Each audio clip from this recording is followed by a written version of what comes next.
Well, the room's coming along. Now the next thing I have to do is tape up all the filters to get rid of these gaps inside here so nothing could go through the gaps or around, and then reinstall them, because that was just preliminary just to get things running. All 8 air handlers have been wired up to 2 temperature sensors on 2 separate systems, 20 tons apiece. And the Quests are almost finished wired up in series in 2 groups each too. 3 every other one, group 1, and then every other one, and then group 2 on the second, down at the Trollmaster, located way down there below my son's feet up on the wall.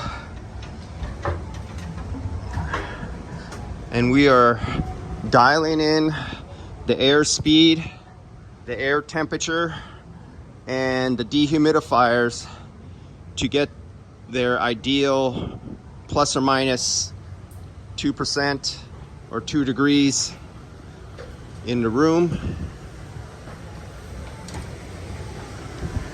And we're playing with them right now. We're driving one air handler at 80 degrees and then one down at 70 degrees. And we're driving the temperature down, testing one system. And then when we test the other 20-ton system, we flip it and do the exact opposite. And yep, it's coming along as planned.